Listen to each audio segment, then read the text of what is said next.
Hello বন্ধুরা, welcome to only sports view. তো এই ভিডিওতে কথা বলবো মোহনবাগান ভার্সেস মোহামেডান এসসি। মোহনবাগানের প্রথম ম্যাচ ডুরান্ড কাপের, যেই ম্যাচটা হতে চলেছে 31শে জুলাই সন্ধ্যে 7টা থেকে যুবভারতী ক্রীড়াঙ্গনে। তো সেই ম্যাচটা নিয়ে কিছুটা আলোচনা করব। তো সেই ম্যাচের লাইন আপস কেমন হতে পারে মোহনবাগানের, তো সেই ব্যাপার নিয়ে আলোচনা করব। এছাড়াও এই ম্যাচটা তোমরা কোথায় লাইভ দেখতে পারবে তো সেটাও জানিয়ে দেবো। তো ভিডিওটি সবাই শেষ পর্যন্ত দেখতে থাকো, আর চ্যানেলে নতুন হয়ে থাকলে চ্যানেলটি সাবস্ক্রাইব করে পাশে থাকা বেল আইকনটি অন করে পাশে থেকো। তো এরপরে যদি ডুরান্ড কাপের লাইভ টেলিকাস্ট নিয়ে কথা বলা যায়, তো ডুরান্ড কাপের লাইভ টেলিকাস্ট হচ্ছে সোনিতে। তো সোনি লিভ এবং সোনি 10-2-তে দেখানো হচ্ছে ডুরান্ড কাপ। তো যারা ডুরান্ড কাপ ফ্রিতে দেখতে চাও তারা এই অনলি স্পোর্টস ভিউ ইউটিউব চ্যানেলটাকে সবাই সাবস্ক্রাইব করে নিও। এবং এই ভিডিওর ডেসক্রিপশানে একটা হোয়াটসঅ্যাপ চ্যানেলের লিঙ্ক দেওয়া রয়েছে, তো সেই লিঙ্কটাতে ক্লিক করে হোয়াটসঅ্যাপ চ্যানেলটাতে সবাই জয়েন হয়ে যাও। তো সেখান থেকে সবাই তোমরা খেলা দেখতে পারবে এবং সবার আগে ছোটোখাটো আপডেটগুলো এই হোয়াটসঅ্যাপ চ্যানেলেই পেয়ে যাবে। তো তার জন্য অবশ্যই হোয়াটসঅ্যাপ চ্যানেলটাকে ফলো করে নিও এবং হোয়াটসঅ্যাপ চ্যানেল ফলো করার পাশাপাশি ইউটিউব চ্যানেলটাকেও সবাই সাবস্ক্রাইব করে নিও। তো এরপরে যদি Mohun Bagan versus Mohammedan SC Durand কাপের প্রথম ম্যাচটা নিয়ে কথা বলা যায়, তো সেখানে মোহনবাগান এই মরশুমে সেরকমভাবে তারা ডুরান্ড কাপটাকে গুরুত্ব দিচ্ছিল না প্রথম দিক থেকে। তো পরবর্তী সময় মোহনবাগান ডুরান্ড কাপটাকে গুরুত্ব দিচ্ছে এখন, যেখানে মোহনবাগানের বেশ কিছু সিনিয়র টিমের প্লেয়ার তারা অনুশীলনে যোগ দিয়ে দিচ্ছে এবং সমস্ত রকম বিদেশি প্লেয়ারদের যোগ দেওয়া বাকি রয়েছে, তো তারাও যোগ দিয়ে দেবে আগস্টের ফার্স্ট উইকের মধ্যে। এছাড়া মোহনবাগানের কোচ জোসে মলিনা সেও যোগ দিয়ে দেবে। তো জোসে মলিনা সে হয়তো 1 আগস্ট সে যোগ দিতে চলেছে মোহনবাগানের অনুশীলনে। তো তার আগে পর্যন্ত মোহনবাগানের সমস্ত প্লেয়ারকে অনুশীলন করাচ্ছে বাস্তব রায়। তো বাস্তব রায় হেড কোচ থাকছে তার আগে পর্যন্ত, যতক্ষণ না জোসে মলিনা আসছে। তো মোহনবাগানের প্রথম ম্যাচের জন্য বাস্তব রায় থাকবে মোহনবাগানের হেড কোচ। তো সেখানে মোহনবাগান ডুরান্ড কাপের প্রথম ম্যাচই ডার্বি ম্যাচ দিয়ে শুরু করছে। তো সেখানে একটা দারুণ ম্যাচ হবে, এই ম্যাচটা আশা করা যাচ্ছে। তো এরপরে মোহনবাগানের প্রথম ম্যাচ ডুরান্ড কাপের মোহামেডান এসসির সঙ্গে। তো সেই ম্যাচে মোহনবাগানের সিনিয়র টিমের কিছু প্লেয়ার এবং জুনিয়র টিমের প্লেয়ারদের নিয়ে কীরকম লাইন আপস হতে পারে, তো সেই বিষয়ে যদি আলোচনা করা যায়, তো সেখানে মোহনবাগানের কোচ বাস্তব রয় সে 4-2-3-1 ফরমেশনে যেতে পারে। তো সেখানে গোলে অবভিয়াসলি স্টার্ট করবে ভিশাল কাইত।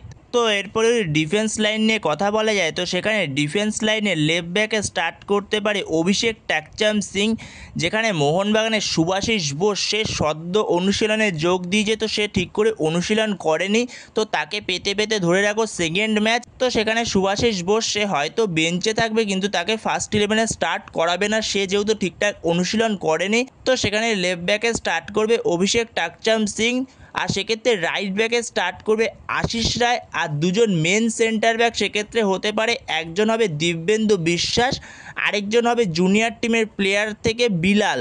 তো এটাই হবে মোহনবাগানের ডিফেন্স লাইন প্রথম ম্যাচের জন্য ডুরান্ড কাপে। এরপরে মাঝমাঠে দুজন স্টার্ট করবে, দুজনের মধ্যে একজন হলো দীপক তাংড়ি যে ডিফেন্সিভ মিডফিল্ডে স্টার্ট করবে, আরেকজন হলো আপুয়া সে মেনলি সেন্টার মিডফিল্ডার রোলে স্টার্ট করবে। আর সেক্ষেত্রে দুদিকের উইং থেকে লেফট উইং থেকে লিস্টান ক্লাসও স্টার্ট করতে পারে, আর রাইট উইং থেকে স্টার্ট করতে পারে মানবীর সিং অথবা কিয়ান নাসিরি। তো সেখানে রাইট উইংয়ে কিয়ান নাসিরিকে দিয়ে স্টার্ট করাতে পারে, পরবর্তী সময় হয়তো মানবীর সিংকে নিয়ে আসতে পারে, অথবা কিয়ান নাসিরি যেহেতু left wing right wing striker সব জায়গাতেই খেলতে পারে, তো সেই ক্ষেত্রে কিয়ান নাসিরিকে লেফট উইংয়ে স্টার্ট করিয়ে রাইট উইংয়ে মানবীর সিংকেও স্টার্ট করাতে পারে। তো লিস্টান ক্লাসকে পরবর্তী সময়ও নিয়ে আসতে পারে।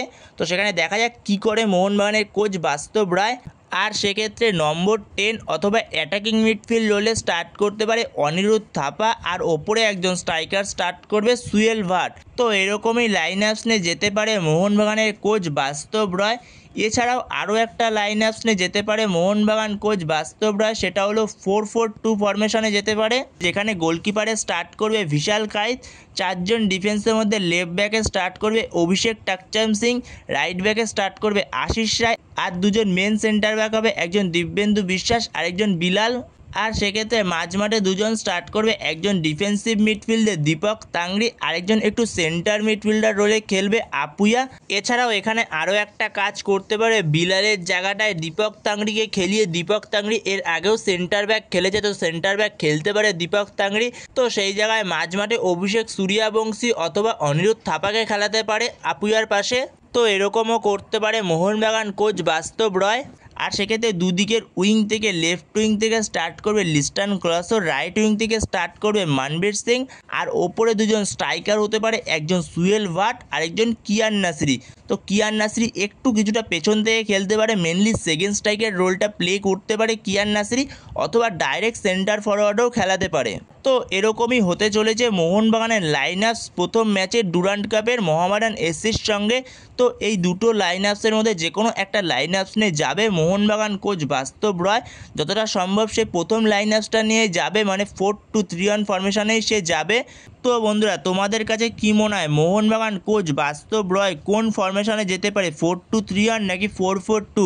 তো তোমাদের এ বিষয়ে মতামত অবশ্যই কমেন্টে জানিও। এছাড়াও তোমাদের কি মনে হয় লাইন আপসে কি কোনো চেঞ্জ হতে পারে? তো এই বিষয়ে তোমাদের কোনো মতামত থাকলে সেটাও অবশ্যই কমেন্টে জানিও। তো বন্ধুরা, এই ভিডিওতে এই পর্যন্তই। তো এই ভিডিওতে এই আপডেটগুলো নিয়ে আলোচনা করার ছিল। তো ভিডিওটি ভালো লাগলে অবশ্যই লাইক, শেয়ার, সাবস্ক্রাইব করতে ভুলো না। তো নেক্সট ভিডিওতে দেখা হচ্ছে, ততক্ষণের জন্য বাই বাই।